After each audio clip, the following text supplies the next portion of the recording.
Hello guys, I am Mordred from server 28, a VIP 13 player, and I've been playing this game for I think about 2 months already. And I'll be using the experiences accumulated from that to help you improve on your gameplay and be the basis of my analysis. So my favorite aspect of the game currently is the PvP game mode.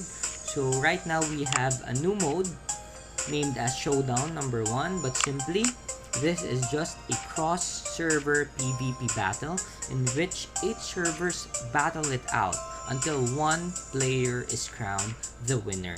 So for today's video, I will be featuring one of the characters in this game, and of course he is one of the best PvP heroes currently. Majority knows him as Kirishima. So Kirishima is classified as a tank, but personally I would consider him as a bruiser. So details on that will be discussed shortly. For his normal attack, he deals a single target damage at 90% of his attack to a single target on the front. And the second part of his skill is that he has a 50% chance to apply bleed. So in this game, bleed will let you deal 80% of your attack as true damage, meaning it is not affected by defenses nor damage reduction. The bleed debuff stays for 2 rounds and it can stack. For his ultimate skill, he deals 315% physical damage to a single target and restores 10% of his max HP, meaning the higher HP Kirishima has, the higher the HP he can recover. So let's discuss the costume. So in this game, all the heroes have their own unique costume. So every tier or level gives a specific stat, but the key effect is unlocked at level 10. So for Kirishima, whenever he takes damage, there is a 50% chance to inflict 1 stack of bleed to the attacker. So as you know, bleed can damage the attacker at a rate of 80% of Kirishima's attack power as true damage.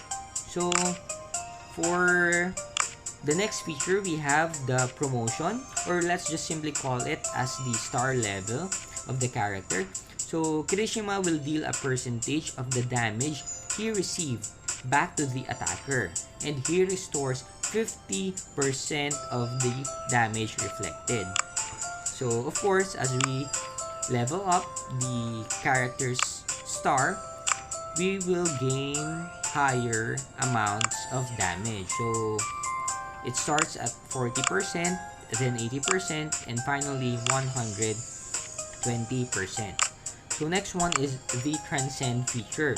So this is unlocked whenever a hero reaches a certain level.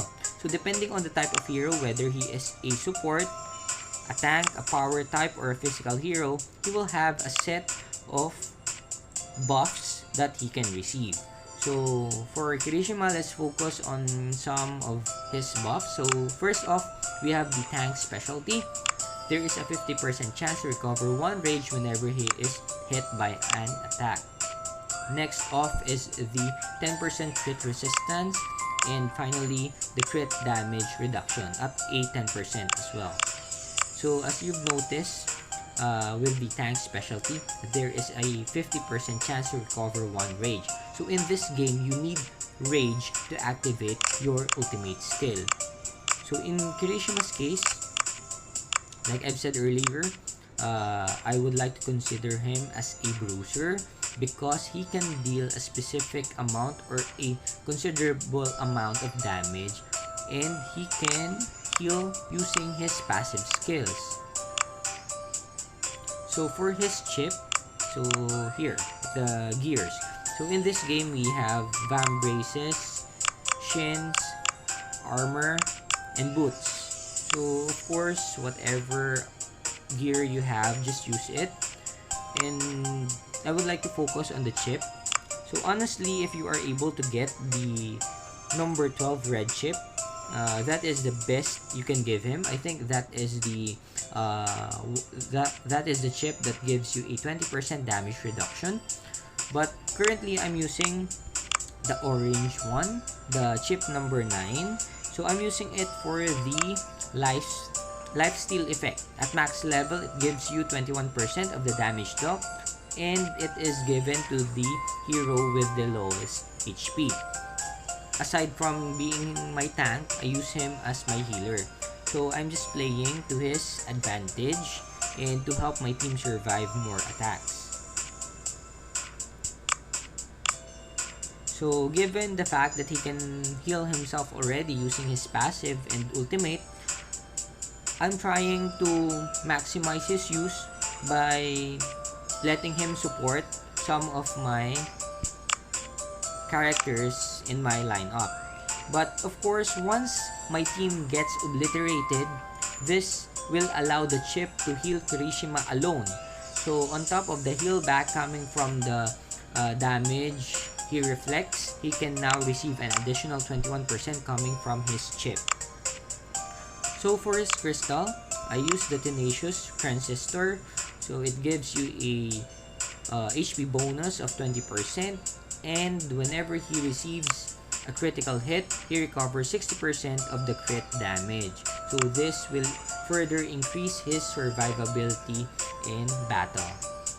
So for my mentality, of course, just use whatever you have in case your arsenal is limited. But preferably, you want some damage reduction, crit resist, and crit damage reduction. And of course, I also have my anti-crowd control mentality. So, as you can see, I have my red mentality. Damage reduction plus 15%. So this is self-explanatory. It allows you to reduce incoming damage. Now, supposedly, I wanted to have crit resist and crit damage reduction. So this is somewhat not a popular opinion, because some players will tell you that if you try to put in crit resist, it will contradict the use of your Tenacious Transistor, in which you want some critical hit so that you can recover 60% of the crit damage. But let me put it this way: in case you get to face a well-built single target nuke hero, example of this is All Might Glamour. If he crits and he has a very high attack and bonus damage, for sure your Kirishima will not survive. Because whenever a hero crits, the damage increases up to 150% of the character's attack. It can be increased further by crit damage. Anyway, I treat the heal back from his transistor, this one. I treat this as my insurance for your Kirishima in case he is not killed with a single target damage. So my point is, if you want to mitigate the chances of getting knocked out with a single hit, you must make sure that the damage your Kirishima receives would not exceed his total amount of HP. So that is my reasoning why I considered crit resist and crit damage reduction. Once you survive the initial damage, of course you can just heal back using your passive, your chip, and your ultimate skill. So to summarize, I'll just give my verdict by grading this hero using 5 criteria: offense, defense, or survivability. Next is utility, ease of upgrade, and usage. So offense-wise, I would like to treat him or give him an A rating. Defense of S+, utility A, ease of upgrade S+, and usage S+.